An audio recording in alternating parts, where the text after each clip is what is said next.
வணக்கம். பரபரப்பு மீடியா செய்திகளுக்காக நான் ரோஷன்.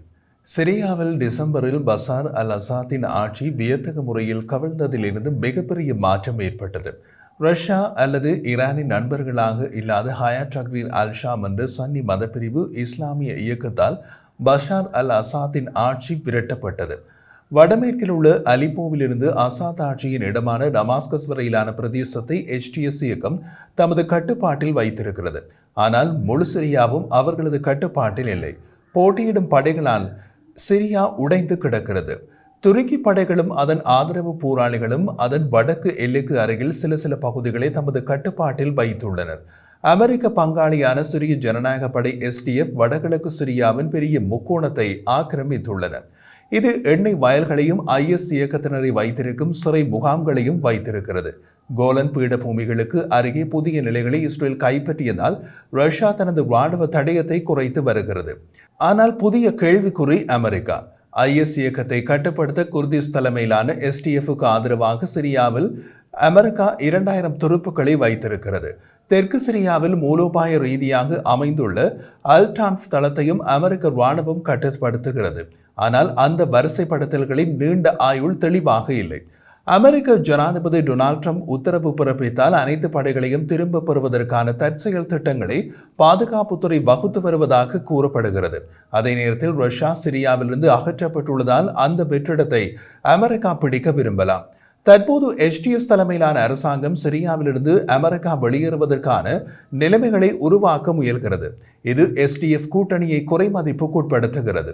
சிரியாவில் உள்ள அமெரிக்க படைகள் IS இயக்கத்தின் கைகளில் விழாதவாறு எண்ணெய் வயல்களை பாதுகாக்கின்றன மற்றும் ISின் மீது இருப்பவர்களை தோற்கடிப்பதற்கான தாக்குதல்களில் SDFக்கு அமெரிக்க ராணுவம் உதவுகிறது. சிரிய ஜனாதிபதி அஹ்மத் அல் ஷாராவின் கீழ் புதிய அரசாங்கத்துடன் பேச்சுவார்த்தை நடத்துவதற்கு முன்னர் ட்ரம்ப் அமெரிக்கா துருப்புக்களை திரும்ப பெற்றால் குர்திஸ் சக்திகள் இழக்க நேரிடும் சாத்தியக்கூறுகள் அதிகம். ட்ரம்ப் நிர்வாகம் சிரியாவில் அமெரிக்க துருப்புக்களை தக்க வைத்துக் கொள்வது அமெரிக்காவுக்கு நல்லது. அமெரிக்காவை பொறுத்தவரை சிரியா ஒரு விளையாட்டு தளம், அமெரிக்க எதிரிகளை முடக்கும் தளம்.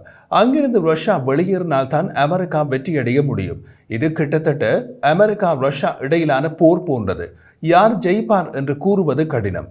SDF இயக்கத்தால் கட்டுப்படுத்தப்பட்ட பகுதிகள் அதிக பங்குகளுடன் முட்கள் நிறைந்த சிக்கலை முன்வைக்கின்றன. அவர்களை துருக்கி ராணுவம் கடுமையாக எதிர்க்கிறது. அதுதான் அங்குள்ள நிஜ நிலைமை.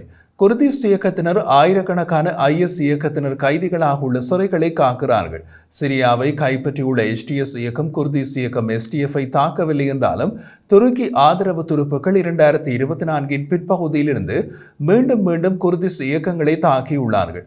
சிரியாவில் ஆட்சி மாற்றத்தால் IS மறுமலர்ச்சி மற்றும் அந்த பகுதியில் உள்ள குர்திஸ் இயக்கங்களின் தலைவிதி தொடர்பான சில உண்மையான அரசியல் அபாயங்கள் உள்ளன. IS இயக்கம் மீண்டும் விஸ்வரூபம் எடுத்தால் அவர்களை அடக்கும் அளவுக்கு சிரியாவின் புதிய ஆட்சியாளர்கள் இல்லை. மறுபக்கத்தில் அசாத்தின் ஆட்சி சரிந்ததால் ஹெர்மன் மலையை கைப்பற்றிய இஸ்ரேல் கோலன் பீடபூமிகளில் தனது இருப்பை விரிவுபடுத்தியது. செயற்கைக்கோள் படங்கள் அங்கு இஸ்ரேலிய ராணுவம் தளங்களை உருவாக்குவதை காட்டுகின்றன.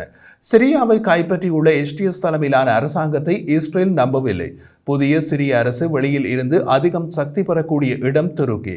துருக்கிக்கு புதிய சிரிய அரசு அதிக முக்கியத்துவம் கொடுக்கிறது. மிகவும் குழப்பமான சூழ்நிலைதான். ஈரானிய மற்றும் ரஷ்ய ராணுவத்தை சிரியாவிலிருந்து துரத்தியதில் அமெரிக்காவுக்கு பெரும் பங்கு இருக்கிறது. மாறாக ரஷ்யா சிரியாவில் மிக அதிகமாக இழந்துள்ளது. சிரியாவின் மேற்கு எல்லையில் உள்ள டாட்டஸ் கடற்படை தளத்தை நிர்வகிப்பதற்கான ரஷ்யாவுடனான அசாத் கால ஒப்பந்தத்தை புதிய சிரிய அரசு ரத்து செய்தது. ரஷ்யா இப்போது புதிய சிரிய அரசின் விரல் நுனியில் தொங்குகிறது. அது எப்படி மாறும் என்று போகத்தான் பார்க்க முடியும். மாஸ்கோவுக்கு 1971 முதல் சிரிய இராணுவ தள அணுகல் உள்ளது. இன்று மத்திய கிழக்கு மற்றும் ஆப்பிரிக்கா முழுவதும் ரஷ்ய இராணுவ மற்றும் கூலிப்படை நடவடிக்கைகளை ஆதரிப்பதற்கு இந்த தளங்கள் இன்றியமையாதவை.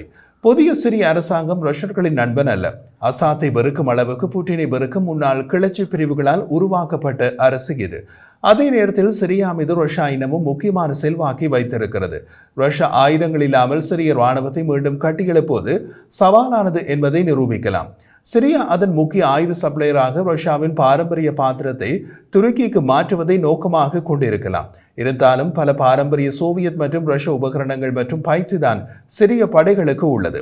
அதை வெளியே தூக்கி எறிய முடியாது. சிரியாவின் புதிய ஆட்சியாளர்கள் ரஷ்யாவை பற்றி சிறிதும் பயப்படவில்லை. ஏனெனில் அசாத்திற்கு ஆதரவாக HTS இயக்கத்தின் இட்லிப் நகர கோட்டையை ரஷ்யா இடைவிடாமல் குண்டு வீசிக் கொண்டிருந்த நாட்கள் போய்விட்டன. ரஷ்ய தளங்கள் இப்போது HTS இயக்கத்தின் தயவில் உள்ளன. மொத்தத்தில் சிரியா எந்த நிமிடத்திலும் வெடிக்கக்கூடிய ஒரு வெடிகுண்டு போலவே உள்ளது.